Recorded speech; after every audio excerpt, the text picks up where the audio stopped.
As Diddy once famously said, it's all about the Benjamins, baby. Yeah.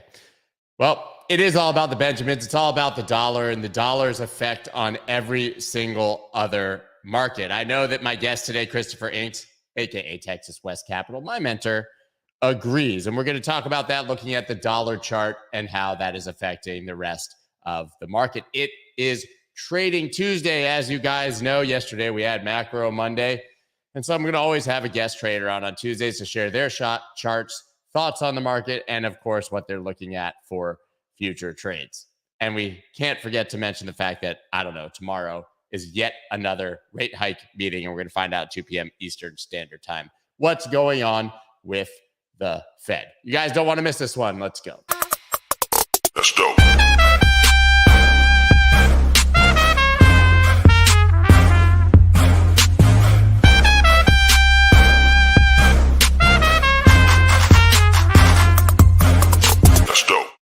What is up, everybody?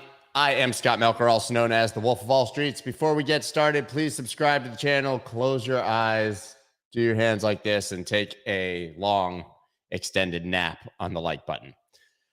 Yesterday was Halloween, man, and it spiraled a bit out of control. On Saturday, we had a big Halloween party at my house. Those of you might have seen on Twitter that Emmy and I were dressed as Elvis and Priscilla Presley. Yesterday, we went with a full-on family Star Wars theme. I was Darth Vader. My son was the first tiny stormtrooper in history with a lightsaber because he wanted to have a lightsaber, and who's going to stop him? My daughter was Rey, and Emmy was Princess Leia. And then somehow, trick-or-treating evolved to like every kid in the neighborhood and beyond in my house.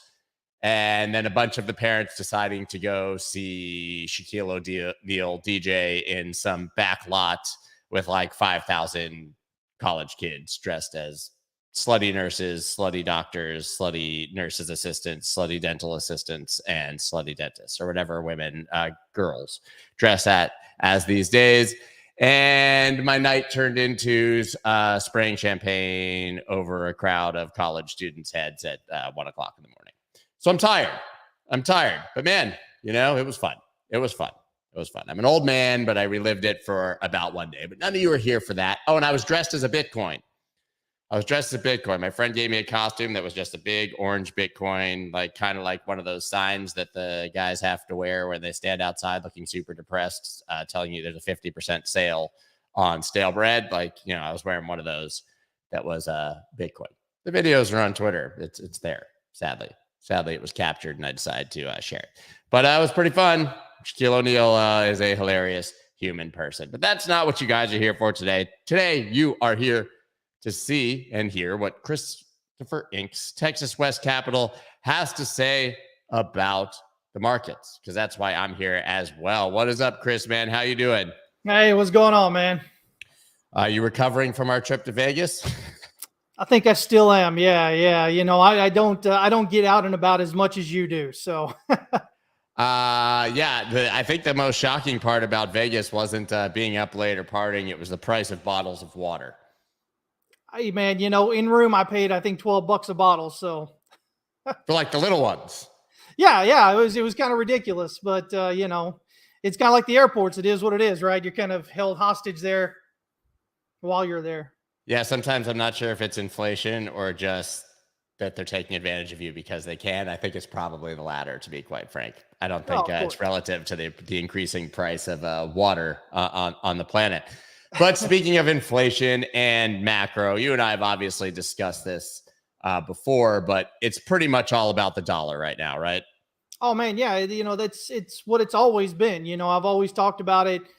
Used to get a lot of flack, 5 years back when I started, being really public on YouTube about it. As long as people are running into the dollar, and the dollar's rallying there, it's just telling you that people are, concerned about what's going on with things. It's their safe haven, right? Why not? I think I shared a link recently on Twitter that said something like 88% of the world's trade was done in dollars or something like that. It was crazy. When the dollar rallies up there, risk on assets just kind of tend to kind of pull back or take a nosedive, depending. Yeah. So what are you looking at here on the chart? Well, so back here, this was this bottom back here in January of 21. And that's when I had said, look, it looks like the bottom's in here. DSI, which is a proprietary indicator by Mr. Bernstein, had the bears here off sides like around, it's a scale of 0 to 100, and it takes retail sentiment into consideration. The idea being that retail is generally in the wrong direction at market turns. And so at that point, it was like 92 or 94 out of 100 bearish. And so I said, man, and turns usually happen around the beginning of the year when it comes to currencies. So, okay, looks like we're heading up. This was my target up here, this EQ area, which is pretty much where we've hit. And now, everybody's jumping on. Now everybody's dollar bullish now. It can't possibly go down. Interest, bond yields have to continue to rally forever. And, it's just the end of the world all the way around. And, here we go again, right? So DSI recently was again 92, 94, whatever. This time bulls. So it hit my target. I think there's a great case to be made for the top probably being in, at least for right now, for a while. Yeah, I absolutely tend to agree. I know you were here yesterday when I was talking to Mike McGlone. I do think the top is in for a while, but I don't think that means it's going to be today. Yeah, again, the DXY is just basically, it's a weighted average, right? So it's a weighted average here. This will show you here the Euro USD makes up 57.6%, USD Yen 13.6%, Cable USD 11.9%. And so these things, kind of affect how the dollar trades here right now. This chart is actually not the DXY chart. This is the dollar futures chart, which can be done on the ICE exchange, right?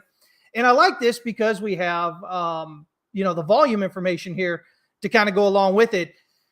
But, again, as far as even everything else aside, as far as pivots go, we've just about hit that R5 pivot. Now, there is a possibility, we haven't done enough going down yet to say we're definitively topped out. So if it were to break out higher, 120 to 122 is actually my target there based on this pullback so far. So I could, potentially see it going there. But right now, nothing's happening. It's telling me we're going to jump any higher at the moment. And so as long as the dollar's not jumping up, everybody's got all these, these big ideas about how risk assets, stocks and crypto and whatever need to continue to go down to these, insane levels. But I mean, what's the catalyst? If the dollar continues to drop, what do they have kind of forcing them down, right? Yeah, I mean, and then just rationally at this point, I think miners could be the story right now, but beyond maybe miners, which we've seen, obviously, Core Scientific is probably filing bankruptcy. Argo Blockchain today said that they basically were not able to get their raise that they expected, $27 million. They could go out of business. So besides minor capitulation, right, I really can't rationalize who's selling. Who's selling enough, I should say, because retail obviously doesn't drive the Bitcoin market, right? Right. As much as we'd like to think so. But who's left to sell enough to really send to those 14, 12 prices right now? I'm not saying we can't get there, certainly, but. Yeah. I mean, so, if we're to jump and look at Bitcoin here, let me kind of pull this up here a little bit, a larger chart. So, yeah, again, I've been talking about potentially bottomed out here since June. Anybody that's followed me knows that, I've bought in multiple times here. I've kind of posted them there, on public Twitter there for everybody to see. But, yeah, I mean, I think there's a case to be made for potentially a bottom being in, but that doesn't mean we can't see some kind of, wick on down and back up. So like on the longer time frame, say a month or a weekly or something like that, maybe we get a wick down below that June low, 16.5, something like that, maybe even lower, but then it closes back up, and prints that bullish SFP here off that June low. And then just works in terms of this range here as a spring, right? So if you think in terms of Wyckoff, you have the print down and then close back up into the range, gives you that spring, and that, that's that capitulation that you talk about. So yeah, quite potential still. Again, as traders, I think unfortunately a lot of people come in and they think, okay, we have to know what's going on. Most of the time you don't know what's going on. That's the thing.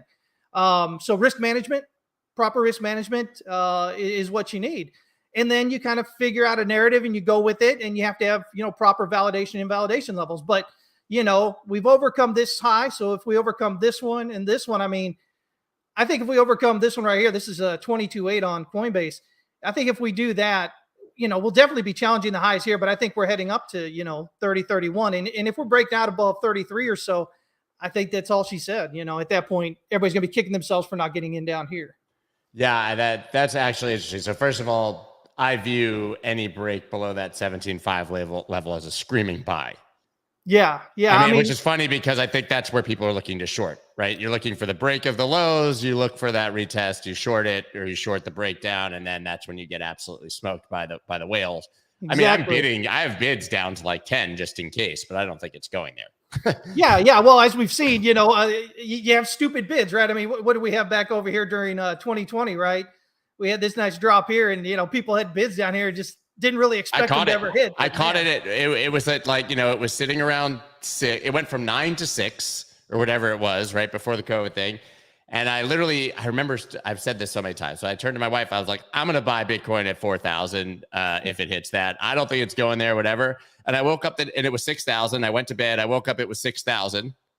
And it took me hours to realize I had filled at 4,000 on that wick down to 3,800. I was up 50% when I woke up. The best trades happen when you're sleeping on those stink bids, I tell you. Right. Exactly. Yeah. So, I mean, obviously there's still the possibility that we could dip down there. But, until we do, price continues to push higher. So again, you just have your validation and validation levels. I think if you're trying to buy in here, this is the weekly chart. You're not buying in on the 5-minute chart here, looking at price to go up here. If you are, you're doing it wrong, right? If you're buying on the 5-minute chart, you're looking to trade 5-minute charts. But I think a lot of traders, unfortunately, try to get in on that 5-minute chart looking for that monthly move or, yearly move. Right. And that's what gets them caught. You can trade. This has been a great trading area. There's been a lot of money to be made. But a lot of money has been lost because, again, people getting on them short term looking for the much larger moves rather than trying to, just trade the chart that they're entering on. Right. This is definitely the worst time for new traders to just get chopped up and lose everything before the move. We have a comment here from Bamboo88. Hi, Chris. 10-day MACD turned bullish. Historically, it always initiated a bull run. I've literally never heard of a 10-day chart. Maybe you have. I've actually, I haven't. I don't usually keep MACD on a whole lot. So that's a new one for me. But, there's a lot of, a lot of different ways to look at it. I've shared a chart, a BLX chart, the Bitcoin liquid index there, showing how the current bottom here, with RSI and Stoke RSI and hash ribbons and all these things align with the same things that we saw back here at the bottom. And again, over, in the bottom over here in 2015.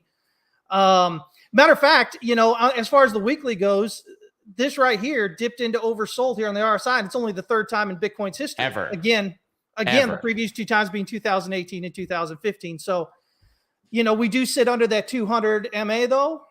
So, again, we really need to kind of break out above here. If we do that though, that gets us above it. So, I mean, depending whatever way that you're going to look at it, we need confirmation that the bottom's in.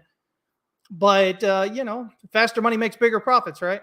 Yeah, I have a few thoughts weekly, just mentioning, because it's funny. You've actually written a whole primer on MACD, which I know you don't use that much in my newsletter.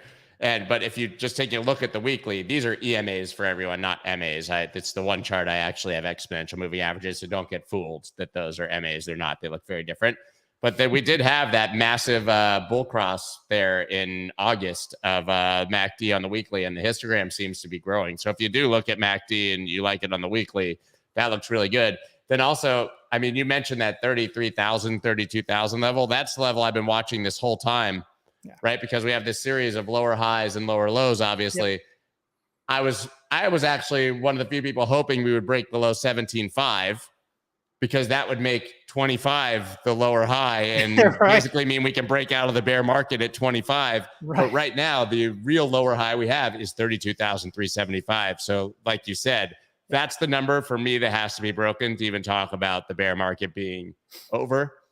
Yeah. And then, and then finally, if you're looking at the weekly on the line chart, for me, there's RSI going oversold and there's massive bullish divergence. It could print a hidden bear div. And then you have this RSI resistance also that it's right at. So a break above this usually, as you've taught me, precedes a price break of sort of the same line. So there's a lot here happening to watch on the weekly chart. Exactly. Yeah. And it just is, it has to happen, and unfortunately that's where a lot of traders get caught. especially if they're newer traders. But it's that impatience. We've been going sideways for almost 5 months. It's bound to drive you nuts. It's funny. We did this last summer too. People have such short memories. Of course, we exploded on October 1st, and now it's November 1st. So I'm sorry. But I mean, we literally just did this last year. Hobby Dons, by the way, says when buddy cop movie Melker inks. I think we'd be a good Starsky and Hutch. I think that would be a good. Might have to be a short film though. I don't know if we could carry 2 hours. No, it'd be a bunch of 13-year-old boy jokes, right? Yeah, 100%. So I think we have a pretty good grasp of generally what levels there are to watch on Bitcoin. Are you watching Ethereum at all? Yeah. So, I mean, Ethereum's kind of leading what we've got going here. I've actually got the 50 MA here in blue and the 200 MA in red. This here is the daily chart.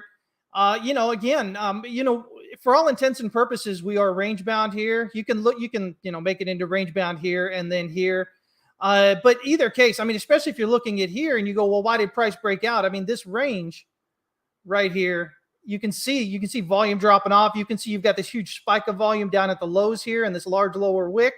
I mean, so again, what I was talking about on the larger time frame Bitcoin, the spring down, it would look, it maybe look something like this here, where that would be the June low and you kind of drop down and right back up, and that would give you your spring, and then you'd rally back up. So, but you've got accumulation going on here. You rallied up into the previous area of support and resistance here, which just happens to be right there under that 200 MA. Moving into this month now, we've moved in sideways between the pivot and the R1. So if we pull back, we'll just look for a rally off this pivot area. And if we can break out, then above here. So pull back and break out. I mean, I think you easily challenge here and probably break out higher. I don't see a lot of negative stuff in the charts right now. Yeah, I think it looks better than Bitcoin.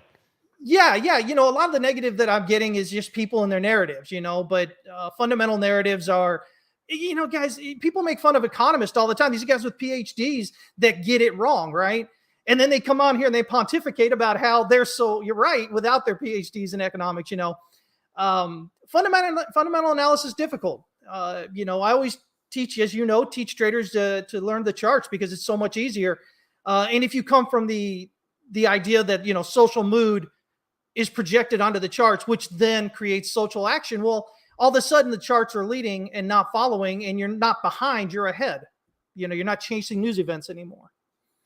Yeah, I'm just looking at the line chart because I hadn't pulled it up on ETH in quite a while, and it's pretty clear it had that major sort of bearish divergence when it got overbought, but now there's a major hidden bullish divergence here. That's on the 4 hour, and I haven't really looked at the daily, but I'm gonna imagine the daily has a slight bearish divergence actually already, but I think that's also hidden bullish divergence. I don't know. ETH looks really good. Like on ETH versus Bitcoin, you had the bullish divergence at the bottom.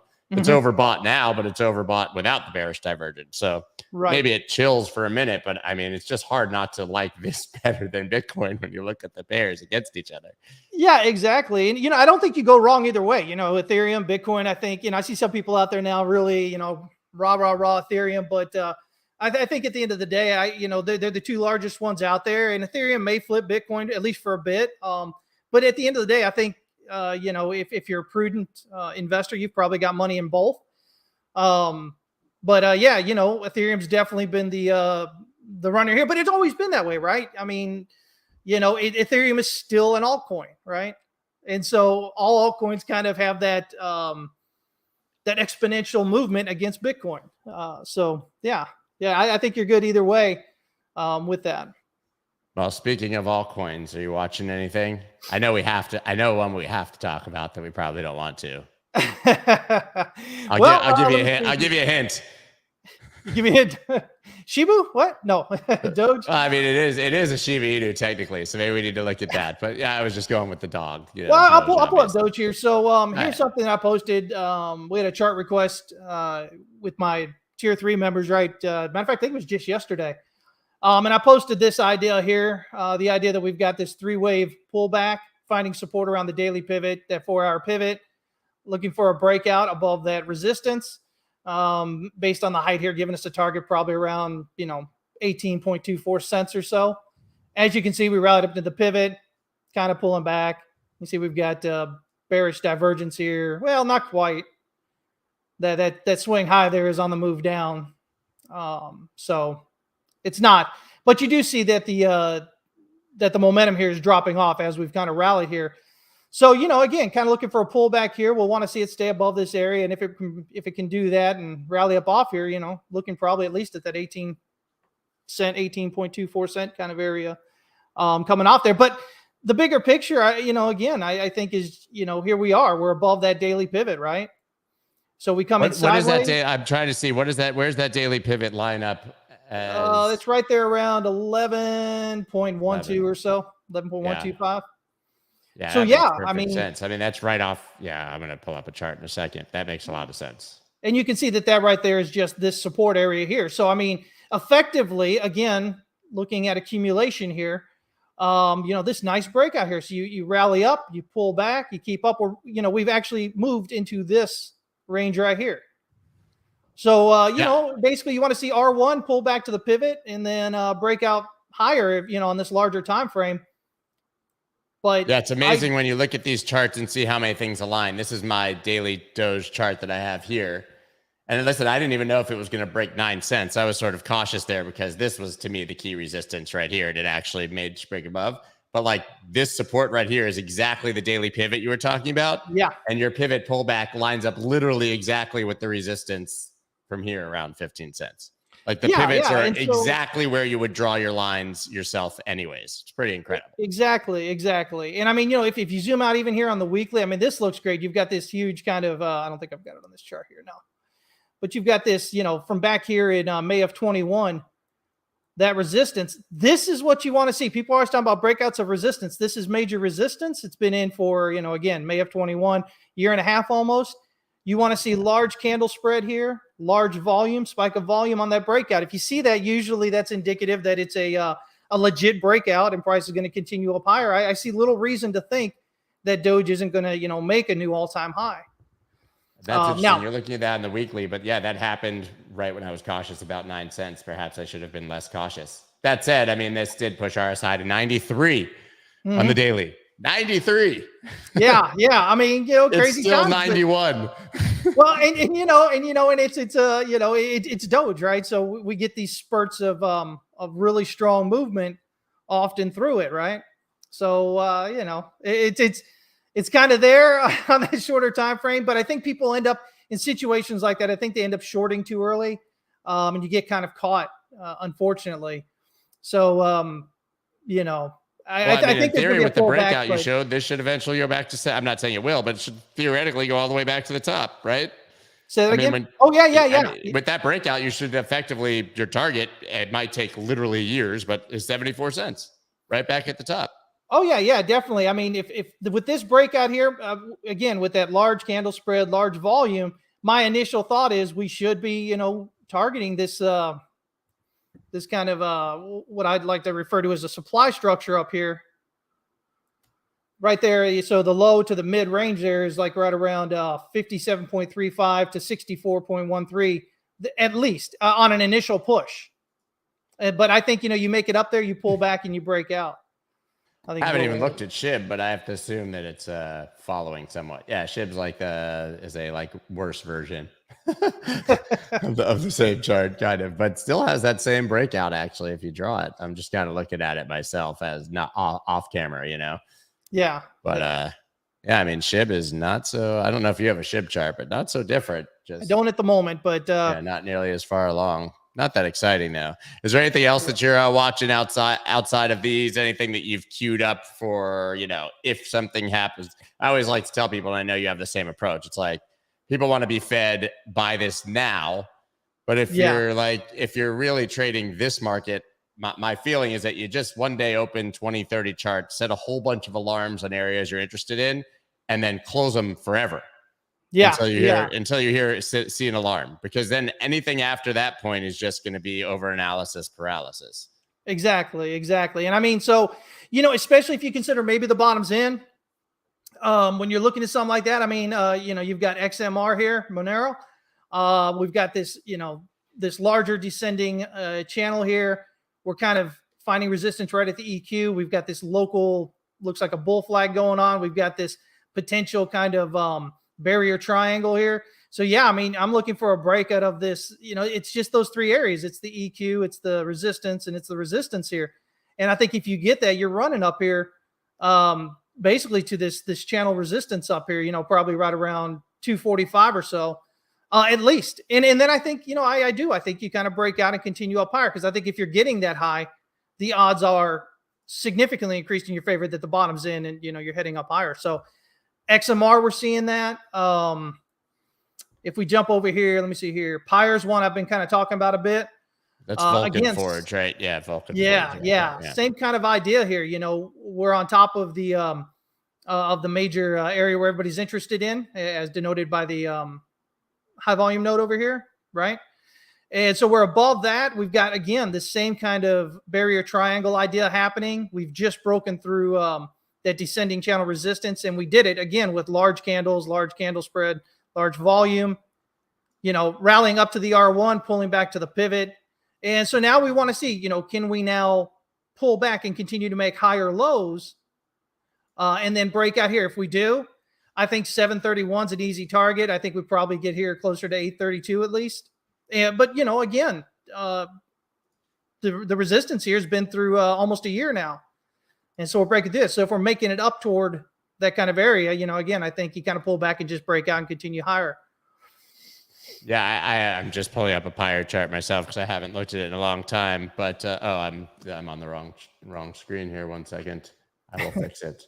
I got so many tabs and screens going, it's hard to remember. But yeah, it's interesting. If you're looking on the daily, this is basically right in this clamp between the 50 and the 200 MA. But it looks like it's also on this breakout going to probably get a golden cross soon, which should kind of send it to your point. Can you? Yeah, go ahead. Sorry. No, I was just going to say, yeah, I mean, real quick, because I know a lot of people talk about it, but, when you get these golden crosses or these bear crosses, here, death crosses on price action, that usually signals that price is going to move in that direction, right? So if we were to get a golden cross right here around price action, it would suggest that we're going to rally up higher. If we got a golden cross down here and price action's way up here, well, then it's just lagging indicator. It says, well, it's already moved up, and usually we'll get that pullback. So yeah, I mean, if we were to get a golden cross right here, almost 100%, I'd say that price is going to rally up higher.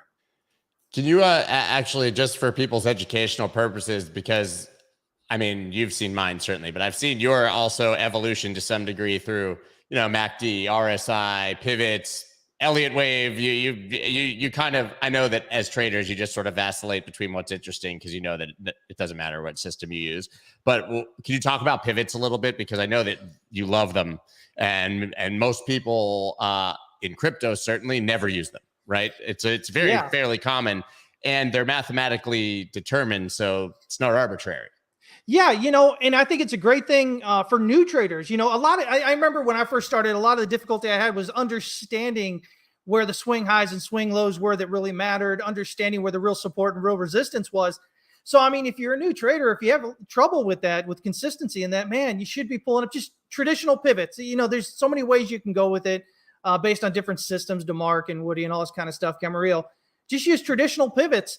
And what they do is they're based on previous area, high, low, and mid-range candles and whatnot to give you these areas of resistance and support. And so one thing I can tell you is, if you start like this, where price is moving sideways between the pivot and the R1, well, usually that's a bullish thing. So what do you want to see?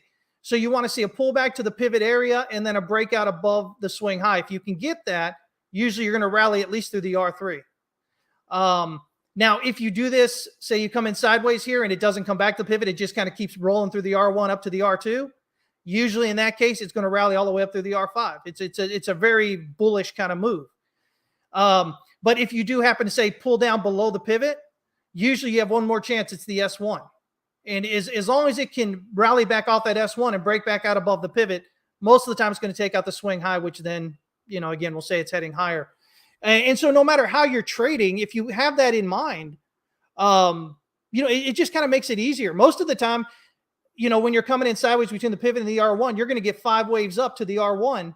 The pullback of the 5 waves up will usually target the pivot here. So it'd be like a wave 1 and then a wave 2.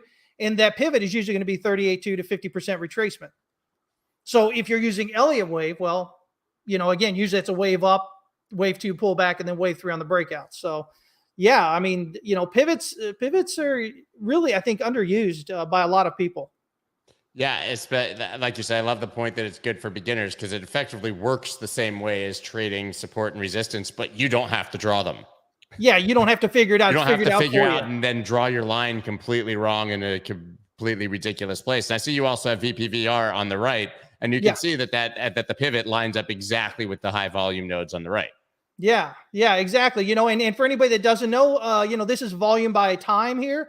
So this tells you how many, in this case, how much sushi was traded, on a particular, this is the daily. So each day here, this right here will tell you how much is traded on a specific price level, through whatever you have on your chart here. So this chart goes all the way back here to, what is that? Right around March 23rd of this year to now. So during that time, we can see that most trading took place at the $1.43.5 level.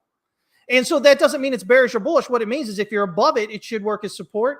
If you're below it, it's going to work as resistance because the market is interested at that price level. So again, for new traders, VPVR, that visual range there, is usually quite helpful as well, if you understand what you're doing with it. So what are you watching here on sushi? So sushi, what again, we just described, looking at the pivots and looking for support there at the P. Yeah, again, like everything, this is what I'm saying. I'm seeing this across all the charts. This looks like accumulation right here with the price action and volume here. We've got this nice rally up here with the volume expansion. So specifically here, we can see that we've actually got this. We've got this kind of like almost like an inverse parabolic curve here, right? And so we get this breakout down here, which is great. You can see if we zoom out here, I think it's probably easier to see here on the weekly. You can see that we effectively have a throw under of the support here and then a large wick back up. And so, again, and off this kind of, when we rallied up here, this was all demand right here. So that EQ is the important area. And what you can see off that, let me kind of see if I can throw something on there, is you see that you have this resistance. And now we're trying to break out. So, I think we've got a good chance here of breaking out above that, which gives us an easy target of that, $2.60 kind of area. But again, I think if you're breaking out that, I think you're going. I think it's everything's kind of a lot more likely to be headed up higher at that point.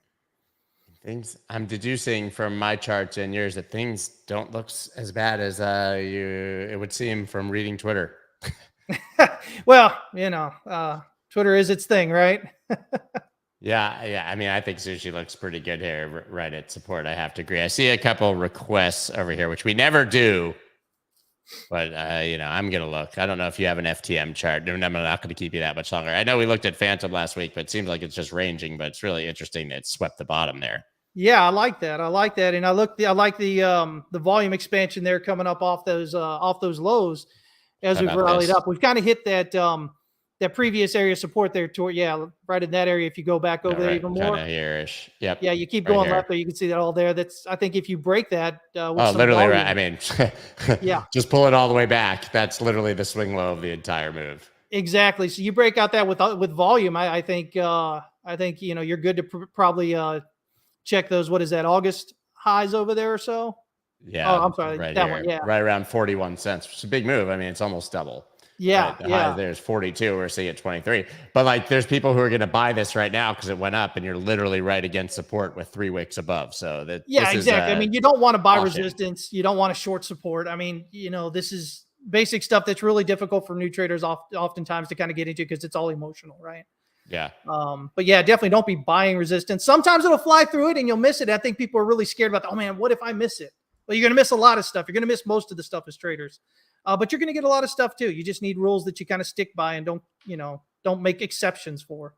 Yeah, I'm curious what you think about this one. Somebody mentioned right here, Miguel asked for Gala, which I've never traded, but I literally, as he said, it just pulled this up, and pretty interesting where that move just died. Yeah. If you pull a resistance from the top kind of after this swing low there, and probably going to be oh my gosh. Yeah. It's amazing. You pull that same horizontal we just pulled on FTM basically. Yep. And you get it there. But yeah, you can't really touch this. If you can get an impulsive breakout above that, so again, large candle spread, large volume breakout above that, I think you're probably good to go. If it comes back and retests that same horizontal as support, and then breaks out higher once more, I think there's little stopping it from rallying, Back all the way up to, kind of on up there. one 11 cents or something, and it's currently at 4. But interestingly, also, I mean, this is the second biggest volume candle of the year, was on the 30th. Yeah. But you notice it also comes, the bigger volume was over there on the drop. So you had demand showing up on that drop.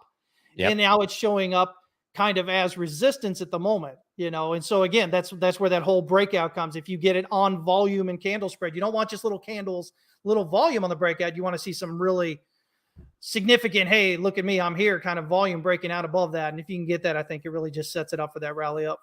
Yeah, you make a great point. It's interesting, even on this massive drop, okay, the volume wasn't that big on the first one. You had big volume at the bottom, but then massive demand coming in afterwards. And so everywhere you see a drop, actually, you see higher demand coming in and higher volume on buying immediately kind of after.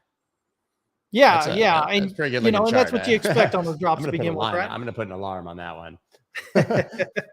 He's like, I've never traded it before, but man, here we go. Yeah. I remember I was on a bus with Nebraskan Gooner one time. We were like, we went to this soccer game and he was like actively, aggressively trading. I think Gala, it was on his phone when we were doing that.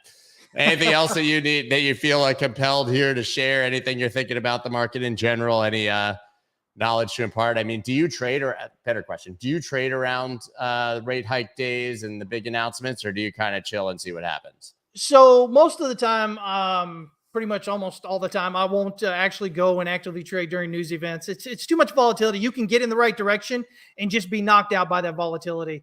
So either I need to be in a position for a while prior, so I've got some cushion in case it goes against me, or I just wait kind of until it's done. A lot of people get excited about trading news events because there is that volatility. But, as traders, we want volatility, but not that volatility. You don't want to be at the whim of these huge, quick moves that could, like I said, just knock you out. As most traders get, they'll get the move right. They'll be like, oh, yeah, I was going to go up, so I'm going long. And then the volatility will kick it back down, knock them out, and then it'll go long, and they'll be like, what the heck? Right? You always see that it goes the quote unquote wrong way first and a huge move.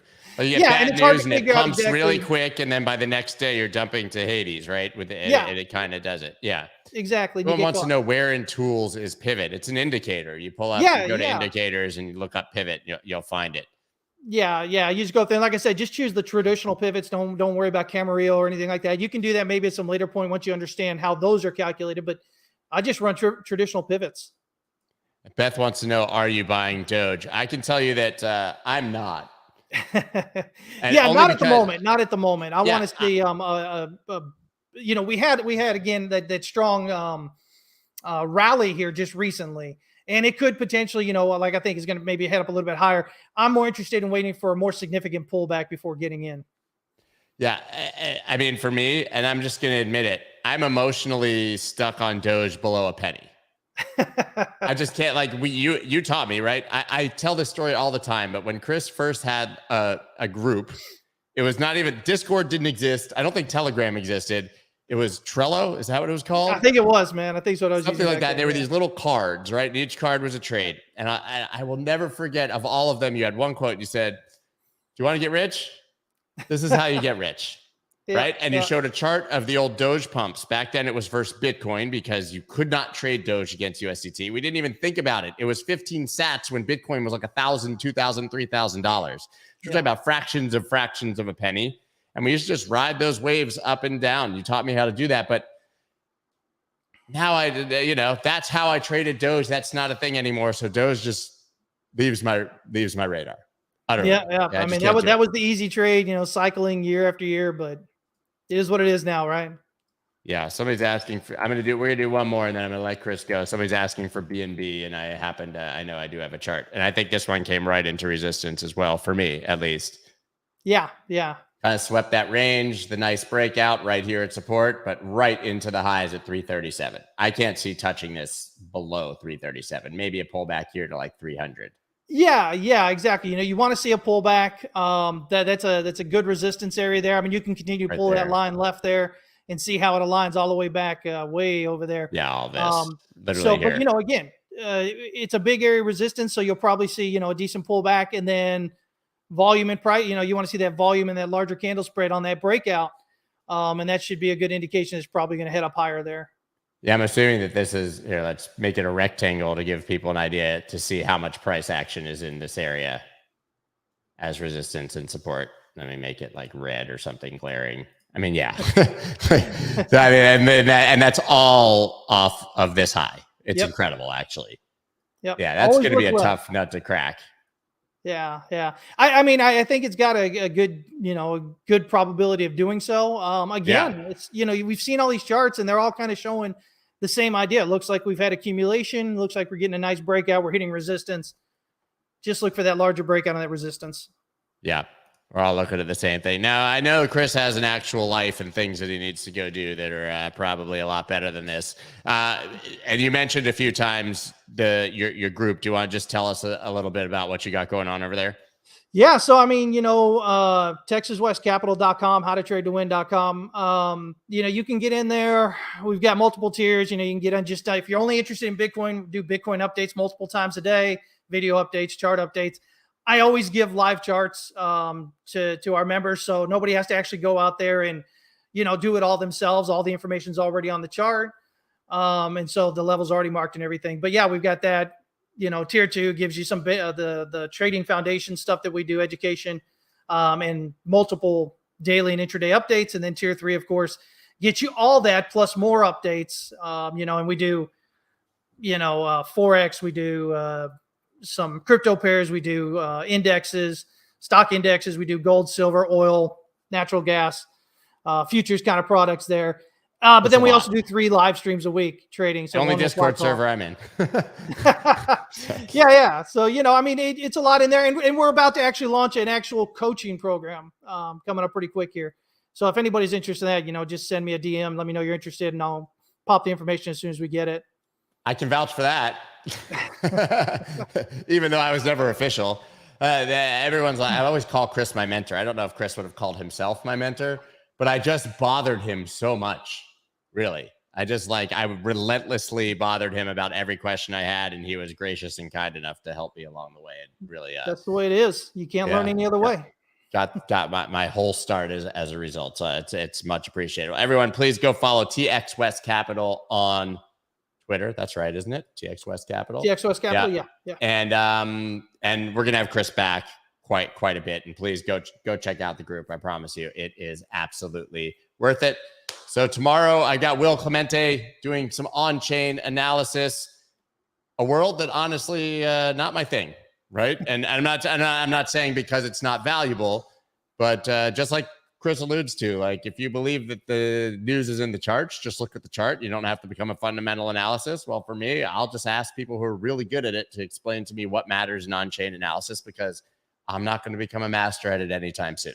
Right. There you go. That's right. And so got that tomorrow, and then an amazing roundtable on DeFi on Thursday. I'll see all of you guys 9:30 a.m. tomorrow. Chris, thank you once again. Appreciate it, man. Peace, everyone. Bye. That's dope.